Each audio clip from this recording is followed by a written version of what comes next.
बिस्मिल्लाहिर्रहमानिर्रहीम। अस्सलाम वालेकुम दोस्तों, नई वीडियो में खुश आमदेद। दोस्तों, इमरान खान की हुकूमत खतरे में।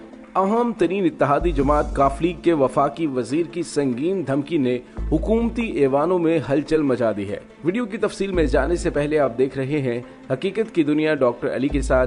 हमारा चैनल सब्सक्राइब करके घंटी के निशान को दबाना मत भूलिएगा।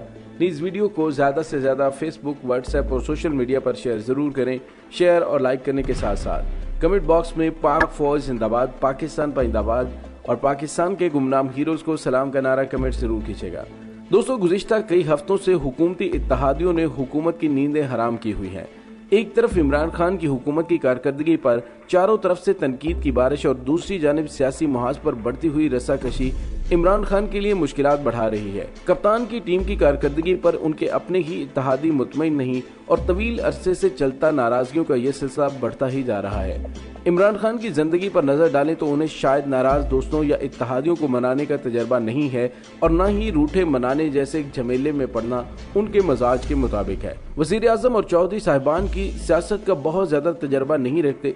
वजीर आजम तो पहली मरतबा इस सूरत हाल से दो चार हुए हैं। चौधरी बरादरान भी सिवाय पीपल्स पार्टी के 2009 में इत्तेहादी बनने के अलावा कोई तजर्बा नहीं रखते। उस इत्तेहाद में भी उनका वास्ता आसिफ अली जरदारी से था, जो मामलात बिगाड़ने नहीं बनाने का बहुत ज्यादा वसी तजर्बा रखते हैं। पीपल्स पार्टी के दूसरे दौरे हुकूमत में उन्हें जोड़ तोड़ की सियासत करते देखा है, जब उन्होंने नवाबजादा नसरुल्लाह जैसे बासूल शख्स को राम कर लिया था और पहली मरतबा वो किसी हुकूमत का हिस्सा बने और उस पूरी हुकूमती इत्तेहाद के अरसे में वो रूठने मनाने में ही लगे रहे। रूठने मनाने के उस तवील मुजाहिरों को देखकर तजियाकारों की जानिब से तजिया निगारों की तरफ से किए जाने वाले तजिए के अकॉर्डिंग पीटीआई हुकूमत का इक़्तिदार खतरे में आने के दावे नजरअंदाज करना मुश्किल नहीं है। इत्तेहादी जमातें अपनी सियासी साख बहाल करने के मिशन पर लगी नजर आती हैं। काफ लीग को तो पंजे तेज करने के लिए पंजाब में होने वाली मुबैना करप्शन पर दुहाई देती नजर आ रही है, लेकिन एक तरफ वारिस की परेशानी फिर मईशत का बेकाबू होता जिन अवाम के मसाइल को बढ़ा रहा है,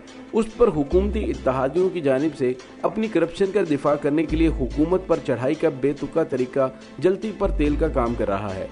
इत्तेहादी जमातों की नाराजगी और तहफ़्फ़ुज़ात खत्म नहीं होने में आ रहे, ये बात हकीकत है कि काफ लीग चाहे तो पंजाब में तहरीक इंसाफ की हुकूमत खत्म कर सकती है, क्योंकि इस वक्त पंजाब असम्बली के अरकान की तादाद 369 है। किसी भी जमात को अपना वज़ीर आला लाने के लिए 185 अरकान की हमायत की जरूरत होती है। पंजाब असम्बली में तहरीक इंसाफ के अरकान की तादाद 181 है, उसे मजीद 4 अरकान असम्बली की हमायत दरकार होगी।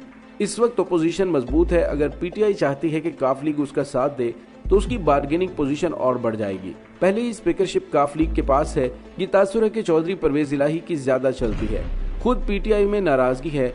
दूसरी जानिब अपोजिशन भी अपने वज़ीर आला लाने की कोशिश करेगी। मुस्लिम लीग काफ के चौधरी बरादरान की जानिब से चेयरमैन कौमी एहतसाब ब्यूरो के इख्तियारात से मुतल्लिक केस में अदालत ने नैब को नोटिस जारी कर दिया है। चेयरमैन नैब के इख्तियारात से मुतल्लिक केस की समाअत लाहौर हाईकोर्ट के 2 रुकनी बेंच ने की। तहरीक इंसाफ और काफ लीग की इत्तेहादी जमात में भी दरार पड़ चुकी है। वफाकी वजीर ने हुकूमत छोड़ने की धमकी दे दी और उनकी धमकी के बाद इत्तेहाद टूटने का खदशा पैदा हो गया है। 19 साल पुरानी फाइलें खुलने की इत्तलात पर मुस्लिम लीग काफ और वफाकी हुकूमत में फासले बढ़ने लगे। काफ लीग की क़यादत ने कानूनी और अदालती फोरम पर रिलीफ हासिल करने के तमाम ऑप्शंस इस्तेमाल करने का फैसला कर लिया है। मुस्लिम लीग काफ ने हर बदलती सूरत हाल पर पार्टी के अंदर मुशावरत का फैसला किया और चौधरी बरादरान ने कानूनी और अदालती फोरम पर रिलीफ हासिल करने के लिए तमाम ऑप्शंस इस्तेमाल करने पर इत्तफाक किया है। इत्तेहादी जमात ने तशवीश जाहिर की है कि मनसूबाबंदी के तहत उनकी क़यादत को निशाना बनाया जा रहा है। इत्तेहादियों को दबाव में लाने की कोशिशें की जा रही हैं। तर्जुमान मुस्लिम लीग काफ के मुताबिक असासाजात केस 20 साल पुराना है। मुशर्रफ दौर में सबसे पहले इंक्वायरी में सामना किया। 17 साल इंक्वायरी चलने के बाद केस 2017 में बंद किया गया।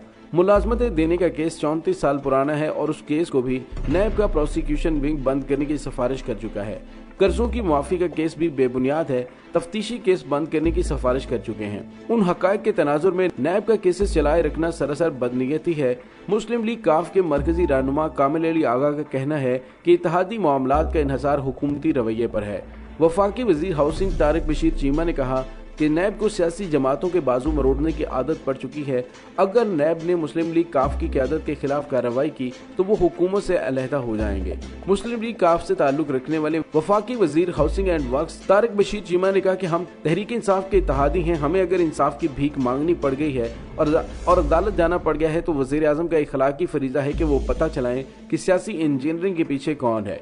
वो लोग जिन्होंने करप्शन की होती है उनको फिक्र होनी चाहिए, लेकिन हमें ऐसी कोई फिक्र नहीं है। तारिक बशीर चीमा ने कहा कि एक वजीर साहब कह रहे हैं कि ईद के बाद नैब डबल टार्जन बन जाएगा। हम इस बात की इजाजत नहीं देंगे कि आप बैलेंस करने के लिए शरफा की पगड़ियां उछाड़ें। वजीर आजम को यह फैसला करना पड़ेगा कि क्या हम उनके लिए अहमियत भी रखते हैं या नहीं। तारिक बशीर चीमा से जब ये सवाल पूछा गया कि बैलेंस करने के लिए कोई कार्रवाई होती है तो क्या वो हुकूमत छोड़ देंगे, तो इस सवाल पर वफाकी वजीर ने कहा कि अगर हमारी क़यादत की इज्जत पर हाथ डालने की कोशिश की गई तो हम 1 या 10 हुकूमतें भी छोड़ देंगे। दोस्तों, वाज़ेह है कि बुध के रोज चौधरी बरादरान ने नैब के इख्तियारात के खिलाफ लाहौर हाई कोर्ट से रुजू किया। उन्होंने दरख्वास्त में मौक़िफ़ इख्तियार किया कि नैब सियासी इंजीनियरिंग करने वाला इदारा है। चौधरी शुजात हुसैन और चौधरी परवेज इलाही ने मौक़िफ़ अपनाया कि नैब के किरदार और तहकीकात के गलत अंदाज पर अदालतें फैसले भी दे चुकी हैं। उन्होंने मौक़िफ़ अपनाया कि चेयरमैन नैब ने हमारे खिलाफ 19 साल पुराने मामले की दोबारा तहकीकात का हुक्म दिया है। इससे कबल भी नैब ने 19 साल कबल आमदन से ज़ायद असासाजात की मुकम्मल तहकीकात की, लेकिन नाकाम हुआ। दरख्वास्त के मतन में दर्ज है कि चेयरमैन नैब को 19 साल पुराने और बंद की जाने वाली इंक्वायरी दोबारा खोलने का इख्तियार नहीं है। हमारा सियासी खानदान है और हमें सियासी तौर पर इंतकाम का निशाना बनाया जा रहा है। चौधरी बरादरान की जानिब से इस्तदा की गई है कि नैब का 19 साल पुराना आमदन से ज़ायद असासाजात की इंक्वायरी दोबारा खोलने का इकदाम गैर कानूनी करार दिया जाए। दोस्तों, इस पूरी कहानी में असल मसाइल सिर्फ इमरान खान को भुगतने पड़ रहे हैं, जो इस रूट ने मनाने की सियासत को बर्दाश्त करते हुए थक चुका है। शायद इसलिए अब वजीर आजम इन नाराजगियों को इतना खातिर में नहीं लाते, लेकिन नाराजगियों के इस बढ़ते सिलसिले के दौरान कप्तान के लिए असल इम्तिहान इत्तेहादियों को मनाना नहीं बल्कि ये समझना है कि जिस गैबी मदद के आसे पर वो अपनी सियासी साख को बार बार दाव पर लगा रहे हैं, वो गैबी मदद गायब हो जाने की सूरत में वो हालात को संभालेंगे कैसे। एक बार फिर पोशीदा ताकतों का चर्चा है जिनके सर हुकूमत की तश्कील के वक्त इत्तेहादियों को हुकूमत में शामिल करवाने का इल्जाम था। इत्तेहादियों की बाजमात नाराजगी ने ये तासुर पुख्ता कर दिया है कि इस सब की डोर किसी और के हाथ में है। ताकतवरों का इशारा ही इत्तेहादियों के मजाज बिगड़ने का सबब है। इस बात पर ईमान लाना काफी मुश्किल है कि इत्तेहादी जमातों को वाकई अवाम की मुश्किलात का एहसास होने लगा है। जिस रफ्तार और अंदाज से हुकूमत के लिए मसाइल बढ़ रहे हैं, उसको देखते हुए हुकूमत में तब्दीली या हुकूमत की तब्दीली की अफवाहों में कोई न कोई सदाकत नजर आती है। सियासी हालात के उतार चढ़ाव पर भी सबकी नजरें हैं और इस सिरे की तलाश में है कि जहां इल्म हो सके कि आखिर एकदम सब कुछ इमरान खान के खिलाफ क्यों जाने लगा है। इमरान खान को चाहिए कि इत्तेहादियों से पहले अपने इर्द गिर्द की उन गैबी ताकतों की तरफ नजर दौड़ाएं जिनकी शय पर इत्तेहादी इतना उछल रहे हैं और आए दिन नई धमकियां दे रहे हैं। हुकूमत को अपनी सियासी साख की बहाली के लिए कोई जारहाना और खुफिया पॉलिसी ही इस्तेमाल करना पड़ेगी, वरना ये छुपी हुई ताकतें इमरान खान की हुकूमत के लिए बहुत बड़े तूफान का पेशखैमा साबित हो सकती हैं। दोस्तों, एक तरफ हुकूमत को मुश्किल सियासी हालात का सामना है, वहीं पर हुकूमत के लिए एक नई रिपोर्ट ने भी परेशानी खड़ी कर दी है। दोस्तों, पाकिस्तान में मुलाजिम पेशा अफराद की तादाद 6 से साढ़े 6 करोड़ है। Pakistan institute of development economics के मुताबिक अगर हालात ऐसे ही रहे तो तकरीबन 1 करोड़ 20 लाख अफराद अपनी नौकरियों से हाथ धो बैठेंगे, यानी 20% अपने रोजगार से जाएंगे। अगर हम गौर करें तो जब से नई हुकूमत आई है हम खसारे की तरफ ही जा रहे हैं। पीटीआई की हुकूमत के आने के बाद से सियासी अदम इस्तेहकाम में भी इजाफा हुआ है और इस 2 साल के अरसे में 5.8% की ग्रोथ रेट पर चलने वाली मईशत पहले 2.5% पर आई और अब मनफी होने जा रही है, जबकि मुल्की कर्जों की हुदूद के कानून में मुकर्रर करदा हद से कहीं ज्यादा बढ़ चुके हैं।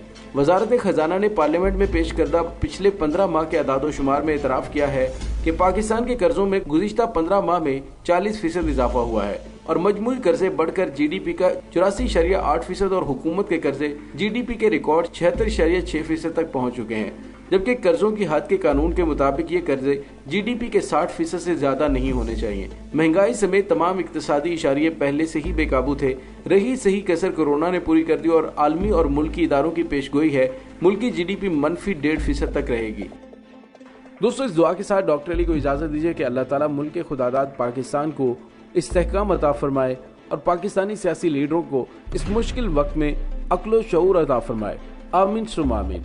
इंशाल्लाह बहुत जल्द मिलते हैं एक नई वीडियो में। तब तक के लिए अपना बहुत सारा ख्याल रखिएगा। पाक फौज जिंदाबाद, पाकिस्तान पाइंदाबाद, पाकिस्तान के गुमनाम हीरोज को सलाम। अल्लाह वारिस।